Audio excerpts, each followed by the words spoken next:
புகைப்பிடிப்பதும் மது அருந்துவதும் உடல் நலத்திற்கு தீங்கானது.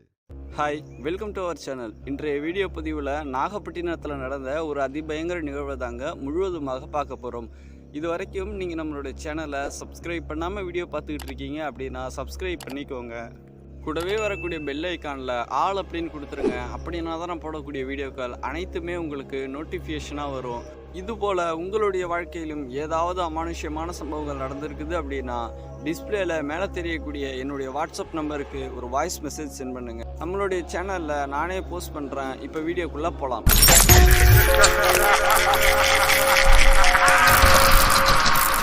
2024 காலகட்டத்தில் நாகப்பட்டினத்தில் தாங்க இந்த சம்பவமானது நடக்குது. அந்த ஊரினுடைய பெயரை குறிப்பிட்டு சொல்ல வேணாம்னு சொல்லிட்டு நம்மளுடைய சப்ஸ்கிரைபர் கேட்டுக்கிட்ட காரணத்தினால அந்த கிராமத்தினுடைய பெயரை மட்டும் நம்ம சொல்லலைங்க. இந்த சம்பவத்தை நமக்கு ஷேர் பண்ணது நம்ம சேனலுடைய சப்ஸ்கிரைபர் சதீஷ். இந்த சம்பவம் இவங்களுடைய சித்தப்பா குடும்பத்துக்கு தாங்க நடந்திருக்குது. 2024 காலகட்டத்தில் நாகப்பட்டினத்தில் இருந்து இவங்களுடைய சித்தப்பா சென்னைக்கு ஒரு ஒர்க்குக்கு போகிறேன்னு சொல்லிட்டு வாகனத்தில் போயிருக்காரு. சென்னையில் அந்த வேலையை முடிச்சுட்டு வரதுக்கு அடுத்த நாள் இரவு 2 மணிக்கு மேலே ஆகிடுதுங்க. 2 மணி தோராயமாக இவர் சாலையில் வந்துகிட்டு இருக்காரு.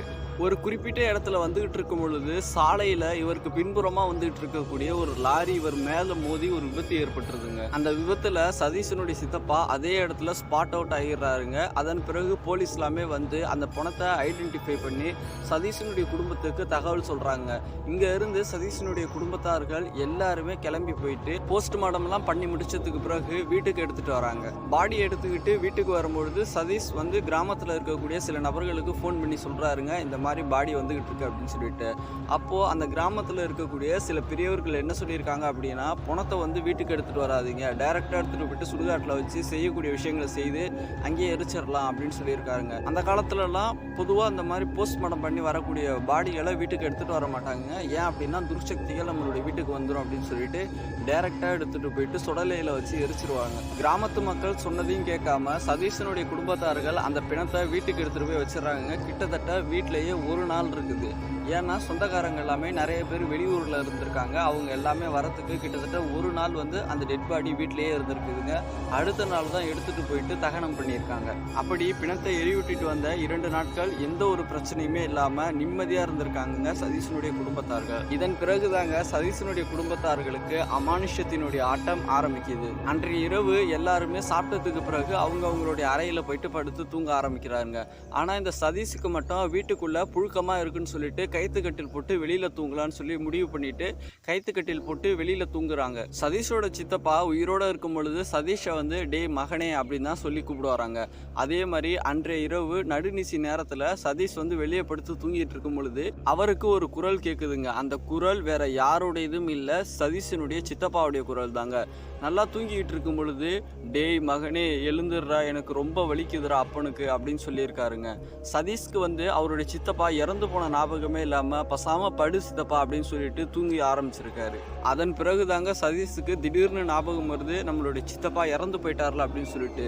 திடீர்னு எழுந்து உட்காந்து பார்க்குறாருங்க. இவரிலேருந்து ஒரு 3 அடி தூரத்தில் ஒரு கரிய உருவம் இவரை பார்த்துக்கிட்டு அப்படியே நின்று இருக்குதுங்க.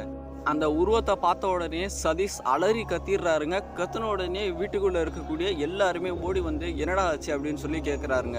அப்படி கேட்கும்பொழுது சதீஷ் ஒன்றுமே கிடையாது, நான் ஒரு கெட்ட கனவு கண்டேன், அதனால தான் கத்திட்டேன் அப்படின்னு சொன்ன உடனே சதீஷனுடைய குடும்பத்தார்கள் எல்லாமே சதீஷை திட்டிட்டு வீட்டுக்குள்ளே வந்து படுறா அப்படின்னு சொல்லிட்டு கையோடு கூட்டிகிட்டு போயிட்டு அவங்களுடைய அம்மா திருநீர் போட்டு சதீஷை தூங்க வைக்கிறாங்க. அடுத்த நாள் சதீஷனுடைய உடல்நிலை ரொம்ப மோசமாகுதுங்க.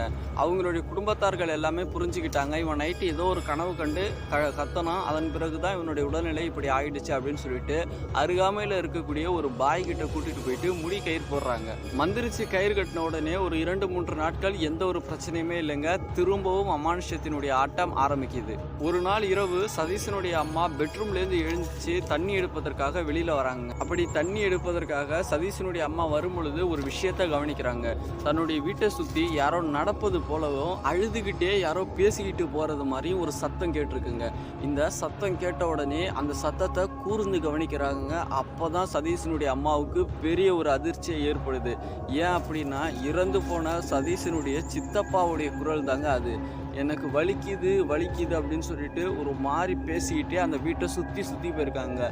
அந்த ஜன்னலுடைய ஓட்டையில் திறந்துட்டு பார்க்கும் பொழுது ஒரு கரிய உருவம் அந்த வீட்டை சுற்றி சுற்றி வர்றது மாதிரி இவங்க தத்ரூபமாக பார்த்துருக்காங்க. இந்த விஷயத்த பார்த்த உடனே அலறி சதீஷனுடைய அம்மா கத்திடுறாங்க. அந்த உருவத்தை பார்த்த உடனே சதீஷனுடைய அம்மா அலறி கத்த ஆரம்பிச்சிடுறாங்க. கத்தின உடனே வீட்டுக்குள்ளே இருக்கக்கூடிய எல்லாருமே வந்து என்னம்மா ஆச்சு அப்படின்னு சொல்லி கேட்கும் பொழுது நடந்த எல்லா விஷயங்களையுமே ஒவ்வொன்றாக சொல்ல ஆரம்பிக்கிறாங்க. இது மாதிரி நான் தண்ணி இல்லை அப்படின்னு சொல்லிட்டு பெட்ரூம்லேருந்து தண்ணி எடுக்கலான்னு சொல்லி வரும் பொழுது இந்த மாதிரி சத்தம் கேட்டுது.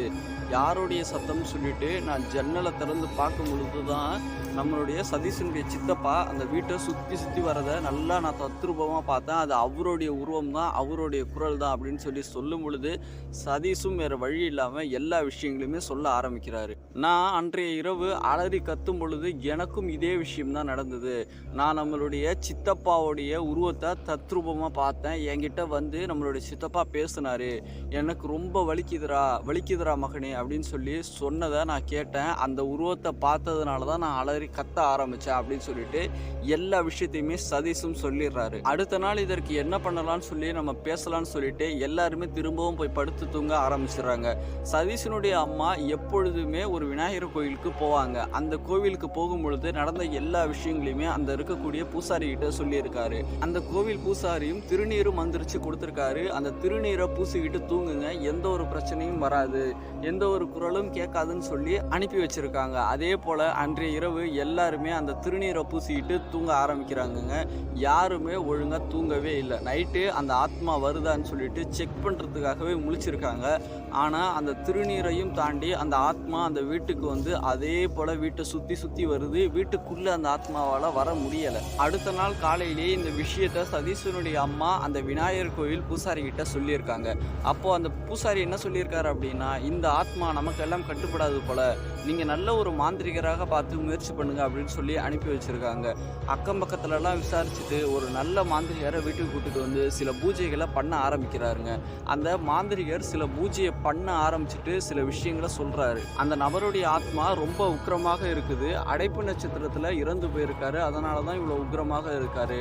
கண்டிப்பாக இதை நம்ம சரி செய்யலை அப்படின்னா தொடர்ந்து துர்மரணங்கள் இந்த வீட்டில் விழ ஆரம்பிக்கும். அதுவும் அந்த ஆத்மா முதல்ல குறி வச்சிருக்கிறது சதீஷை தான் அப்படின்னு சொல்லிட்டு கையை காட்டி சொல்கிறாருங்க. இந்த விஷயத்த சொன்ன உடனே சதீஷனுடைய குடும்பத்தார்களுக்கு அப்படியே ஒரு பேரதிர்ச்சி ஏற்பட்டுருது.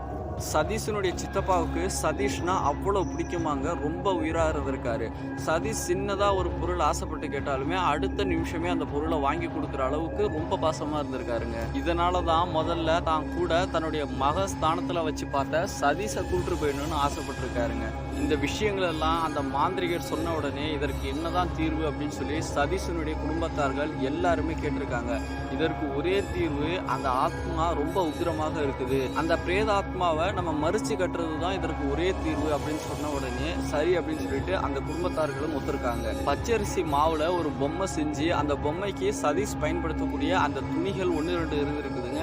அந்த துணிகளை எடுத்து அதே போல சதீஷ் பயன்படுத்துவது போல அந்த பொம்மைக்கு மேல எல்லாமே சுற்றி செய்ய வேண்டிய விஷயங்கள் எல்லாம் செஞ்சு சுடலைக்கு எடுத்துட்டு போயிட்டு முறையாக ஒரு உடம்பை எப்படி நம்ம வந்து அடக்கம் செய்வோம் அதே மாதிரியே செய்துட்டு அதன் பிறகு அந்த இடத்துல ஒரு எட்டி மர குச்சியில் ஸ்தம்பன மந்திரங்களை போட்டு அந்த மாந்திரிகர் அந்த இடத்துல அடித்து நிப்பாட்டி இருக்காருங்க. அந்த ஆத்மாவை மறிச்சு கட்டியிருக்காரு.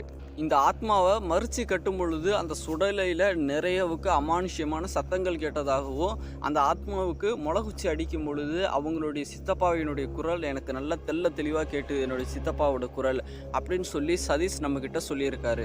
அதன் பிறகு அந்த மாந்திரிகர் வீட்டுக்கு வந்து சில மாந்திரிக ரட்சைகளையும் தாயத்துகள் எந்திரங்கள் இதையெல்லாமே விபூதி இந்த விஷயங்களெல்லாம் பிரயோகம் பண்ணி நிலவாசப்படியில் கட்டிட்டு போயிருக்காருங்க. கிட்டத்தட்ட 1 வருஷம் எந்த ஒரு பிரச்சனையுமே கிடையாது. இந்த வருடம் ஏப்ரல் மாதத்துல இருந்து சில பிரச்சனைகள் திரும்பவும் அதே மாதிரி ஆரம்பிச்சது மாதிரி நமக்கு தென்படுது அப்படின்னு சொல்லிட்டு நம்ம கிட்ட ஒரு சில விஷயங்கள் செய்து கேட்டாருங்க. 8 திக்குக்கும் நம்ம அஷ்டபந்தனங்கள் செய்து கொடுத்தோம்.